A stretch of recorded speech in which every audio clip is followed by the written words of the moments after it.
샬롬. 오늘도 주님의 은혜와 평강이 여러분과 함께하기를 축원합니다. 오늘도 주님과 동행하시고 행복하고 복된 하루가 되시기를 주의 이름으로 간절히 축원합니다. 오늘 아침 하나님께서 우리에게 허락해 주신 말씀은 욥기 16장 1절에서 17절 말씀입니다. 욥이 대답하였다. 그런 말은 전부터 많이 들었다. 나를 위로한다고 하지만 오히려 너희는 하나같이 나를 괴롭힐 뿐이다.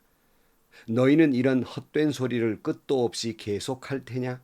무엇에 홀려서 그렇게 말끝마다 나를 괴롭히느냐? 너희가 내 처지가 되면 나도 너희처럼 말할 수 있을 것이다. 나도 너희에게 마구 말을 퍼부으며 가엾다는 듯이 머리를 내저을 것이다. 그러나 입을 열어 여러 가지 말로 너희를 격려하며 입에 발린 말로 너희를 위로하였을 것이다. 내가 아무리 말을 해도 이 고통 줄어들지 않습니다. 입을 다물어 보아도 이 아픔이 떠나가지 않습니다. 주님께서 나를 기진맥진하게 하시고 내가 거느리고 있던 자식들을 죽이셨습니다. 주님께서 나를 체포하시고 주님께서 내게 적이 되셨습니다. 내게 있는 것이라고는 피골이 상접한 앙상한 모습뿐입니다. 이것이 바로 주님께서 나를 치신 증거입니다. 사람들은 피골이 상접한 내 모습을 보고 내가 지은 죄로 내가 벌을 받았다고 합니다. 주님께서 내게 분노하시고 나를 미워하시며 내게 일을 가시며 내 원수가 되셔서 살기찬 눈초리로 나를 노려보시니 사람들도 나를 경멸하는구나, 욕하며 뺨을 치는구나, 모두 한패가 되어 내게 달려드는구나. 하나님이 나를 범법자에게 넘겨버리시며 나를 악한 자의 손아귀에 내맡기셨다. 나는 평안히 살고 있었는데 하나님이 나를 으스러뜨리셨다. 내가 목덜미를 잡고 내던져서 나를 부서뜨리셨다. 그가 나를 세우고 관역을 삼으시니 그가 쏜 화살들이 사방에서 나에게 날아든다. 그가 사정없이 내 허리를 뚫으시고 내 내장을 땅에 쏟아내신다. 그가 나를 갈기갈기 찢고 또 찢으시려고 용사처럼 내게 달려드신다. 내가 맨살에 베옷을 걸치고 통곡한다. 내 위세를 먼지 속에 묻고 여기 이렇게 시궁창에 앉아 있다.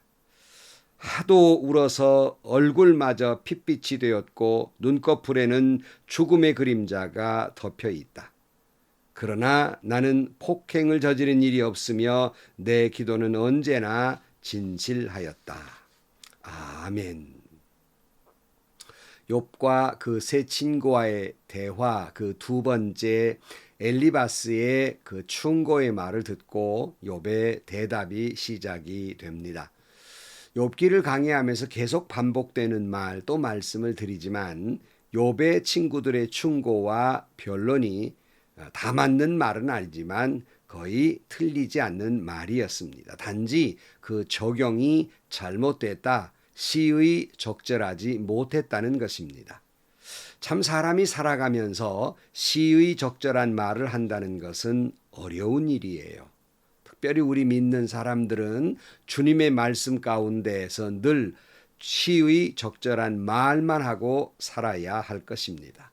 그래서 잠언 15장 23절 말씀에 적절한 대답은 사람을 기쁘게 하니 알맞은 말이 제때에 나오면 참 즐겁다 그랬어요. 여러분, 좀 어쩌면 저렇게 적절한 말, 적절한 표현, 적절한 단어를 쓸까? 그런 분들의 말을 듣다 보면 괜시리 기분이 좋아지고 또 삶도 아름다워지는 것을 느낄 수 있습니다. 지금 잠언에 있는 말이 그런 말씀이죠. 또 잠언 12장 18절 말씀에도 함부로 말하는 사람의 말은 비수 같아도 지혜로운 사람의 말은 아픈 곳을 낫게 하는 약이다 그랬어요. 그러니까 지혜롭게 시의적절한 말을 하는 사람은 아팠다가도 고통당하는 사람에게도 금세 안 아픈 것 같은 그 아픈 것을 낫게 하는 양약이 되지만, 그러나 함부로 말하는 사람은 다른 사람의 가슴에 비수를 꽂게 되는 것입니다. 가정에서도 흔히 우리가 남성들이 저지르는 잘못인데요.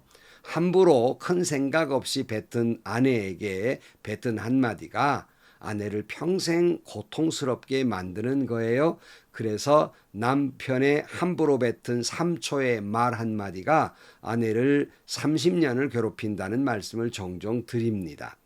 교회 안에서도 그런 것 같아요. 교회 안에서도 생각 없이 그저 마구마구 자기 말만 내뱉는 사람들이 있습니다. 나름대로는 자기가 다른 사람들보다 많이 배우고 똑똑하다고 하는, 그리고 직분도 높은 직분을 가지고 있다고 하는 착각에서 말만 앞세웁니다. 다른 사람은 다 알고 있지요. 그가 얼마나 적절하지 못한 말을 하고 있으며, 항상 그런 사람은 말만 앞세우고 지혜로운 말을 하지 못하고 있다는 것을 잘 알고 있고, 얼마나 그가 어리석은지. 남들은 다 알고 있는데 자신은 거꾸로 그렇게 하는 것이 지혜롭다고 생각하는 어리석은 중에 어리석은 사람들이 있습니다. 이런 사람들은 타인의 가슴에 비수를 꽂게 되고 공동체를 흩어지는 비수를 꽂는 그러한 사람이 되는 겁니다. 오늘 본문에 처절한 환난을 만난 욥, 그는 지금 어떤 신앙적인 지식이나 판단이나 변론, 어떤 평가가, 그런 충고가 필요한 순간이 아니라 위로가 필요한 순간이었습니다. 하지만 욥의 친구들은 나름대로, 물론 욥을 괴롭히려는 것이 아니라 욥을 도와주려고 충고하고 있어요.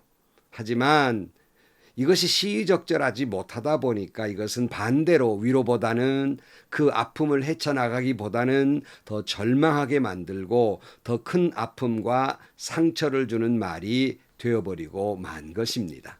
오늘 욥의 대답이 이렇습니다. 1절에 욥이 대답하였다. 그런 말은 전부터 많이 들었다. 나를 위로한다고 하지만 오히려 너희는 하나같이 나를 괴롭힐 뿐이다. 너희는 이런 헛된 소리를 끝도 없이 계속할 때냐? 무엇에 홀려서 그렇게 말끝마다 나를 괴롭히느냐 그랬어요. 욥의 친구들은 나름대로 욥을 돕느라고 욥을 위로한다는 생각에 이런 말 저런 말을 했지만 적절하지 못하다 보니까 욥을 괴롭히는 말만 쏟아내고 있는 거예요. 그렇지 않아도 상처 때문에 아파한 사람에게 그 상처를 더욱 헤집어 넘는 더 큰 아픔을 주게 됩니다. 그래서 위로가 되기보다는 괴롭힘이 된 것이에요. 그래서 오늘 말씀 제목을 고통을 주는 위로자라는 제목을 붙인 겁니다. 이 제목은 앞뒤가 맞질 않아요. 그러나 욥의 세 친구들은 위로한다는 것이 고통을 주고 말았다 하는 겁니다. 우리는 이 말을 보면서 우리 자신을 돌아보아야 합니다. 우리는 과연 위로자인가? 아니면 위로자가 되어야 할 사람이 위로한다는 것이 도리어 고통을 주고 있는 사람은 아닌가를 돌아봐야 합니다. 이런 실수는 믿음이 없는 초신자나 안 믿는 사람이 저지르는 실수가 아니라 나름대로 신앙이 깊다는 사람, 성경을 좀 안다는 사람, 기도를 좀 했고 어느 정도 영적인 체험이 있는 사람들이 자신의 신앙과 성경적 지식과 영적 경험을 내세워서 위로한다는 말이 믿음을 고취시켜서 그 사람을 고통에서 벗어나게 하겠다는 생각에서 쏟아나온 말들이 도리어 고통이 되고 도리어 절망하게 만들고 만 것이에요. 그러니까 불난 집에 물을 뿌린다는 것이 기름을 부은 그런 경우가 된 것이지요. 여러분, 여러 가지 좋은 문구들을 때로는 보게 되는데 이런 문구가 있는 걸 보았습니다. 지금 바로 옆에 있는 사람이 가장 소중한 사람입니다. 바로 그 사람을 잃지 마십시오. 그랬어요. 여러분, 지금 여러분 곁에 있는 사람 가장 소중한 사람입니다. 근데 또 이런 말이 있습니다. 길은 잃어도 사람을 잃지 말아란 말도 있어요. 그러면 어떻게 하면 이렇게 지금 내 옆에 있는 가장 소중한 사람을 잃지 않는 방법이 무엇일까 하는 거예요. 그것은 어줍지 않는 충고로 어떠한 판단자나 비평가가 아니라 바로 위로자가 되고 동감을 하는 사람이 될 때 여러분 지금 곁에 있는 가장 소중한 사람을 잃지 않는 것입니다. 이사야 40장 1절 말씀에 너희는 위로하여라. 나의 백성을 위로하여라. 너희의 하나님께서 말씀하신다 그랬어요.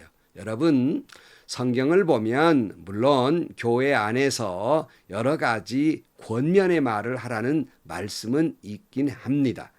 그러나 자기의 믿음을 가지고 누군가를 평가하거나 판단하라고 하는 말은 없습니다. 정죄하거나 폄하하거나 비평하라는 말이 없어요. 비판하라는 말이 없어요. 빌립보 2장 1절 말씀에 그러므로 그리스도 안에서 여러분에게 무슨 격려나 사랑의 무슨 위로나 성령의 무슨 교제나 무슨 동정심과 자비가 있거든 여러분은 같은 생각을 품고 같은 사랑을 가지고 뜻을 합하여 한 마음이 되어서 내 기쁨이 넘치게 해 주십시오. 무슨 일을 하든지 경쟁심이나 허영으로 하지 말고 겸손한 마음으로 하고 자기보다 서로 남을 나았게 여기십시오. 또한 여러분은 자기 일만 돌보지 말고 서로 다른 사람들의 일도 돌보아 주십시오. 여러분 안에 이 마음을 품으십시오. 그것은 곧 그리스도 예수의 마음이기도 합니다. 그랬어요.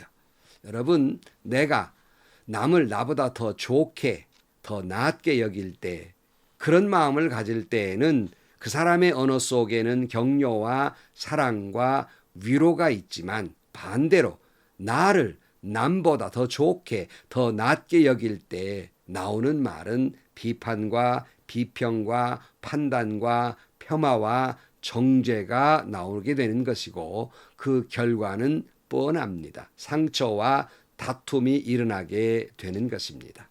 그런데 여기 욥의 세 친구들의 태도는 분명합니다. 그건 뭐냐면 욥이 지금 이렇게 환난당하는 것은 욥이 아주 큰 죄를 지었기 때문이고 바로 자기 자신들은 이렇게 편안한 것은 욥보다는 훨씬 더 좋은 사람, 하나님 보시기에 나은 사람이기 때문에 그런 일을 당하지 않는다는 생각을 가졌기 때문에 위로하기보다는 비판과 폄하와 정죄를 하게 되고 도리어 그들의 말은 말끝마다 사람을 욥을 괴롭히는 말이 되는 것이에요. 좋지 않은 말이지만 일본 말에 이지메라는 말이 있어요. 어떤 한 사람을 집단적으로 왕따시키고 괴롭히는 말이에요. 그것도 교회 안에서 믿음과 권위를 내세워서 아주 추악하고 저급한 이지매를 하는 사람들이 있습니다. 여러분 결코 옳지 않습니다. 여러분은 이와 같이 누군가를 이 세 친구처럼 비판하고 비평하고 판단하고 정죄해서 아주 저급한 왕따를 시키는 사람들입니까? 아니면 빌립보에 있는 말씀과 같이 예수님의 마음을 품고 예수님의 마음을 닮은 위로자들입니까? 우리 주님은 말씀하셨습니다. 어떤 경우든지 간에 주님은 위로자가 되라고 말씀합니다. 결코 비평하거나 비판하거나 판단하거나 정죄하거나 공동체 속에서 공개적으로 그를 왕따시키라고 말한 적이 없다는 것입니다. 오늘 4절 이하에 보면 너희가 내 처지가 되면 나도 너희처럼 말할 수 있을 것이다. 나도 너희에게 마구 말을 퍼부으며 가엾다는 듯이 머리를 내저을 것이다. 내가 입을 열어 여러 가지 말로 너희를 격려하며 입에 발린 말로 너희를 위로하였을 것이다. 내가 아무리 말을 해도 이 고통은 줄어들지 않습니다. 이를 담으로 보아도 이 아픔이 떠나가지 않습니다. 그랬어요. 무슨 말이에요? 입장을 바꾸어서 얘기해 보자는 겁니다. 너희들이 내 처지가 되고 내가 너희들처럼 얼마든지 입에 발린 말로 격려하거나 위로하거나 충고한다는 듯이 너희들처럼 그런 말을 내뱉을 수 있다는 거예요. 그러면 너희는 어떻겠느냐 하는 겁니다. 도무지 고통은 줄어들지 않고 아픔은 떠나가지 않는다는 거예요. 너희들처럼 그렇게 하면 더 고통스럽다는 자기의 입장을 토로하고 있습니다. 제가 여러분들에게도 말하는 것도 이겁니다. 아니 욥이 왜 목사님 이렇게 하나님께 거칠게 말하고 원망조로 말하고 죽고 싶다고 말하고 믿는 사람이 이러면 안 되는데 도무지 욥기를 읽다 보면 이해가 되지 않아요.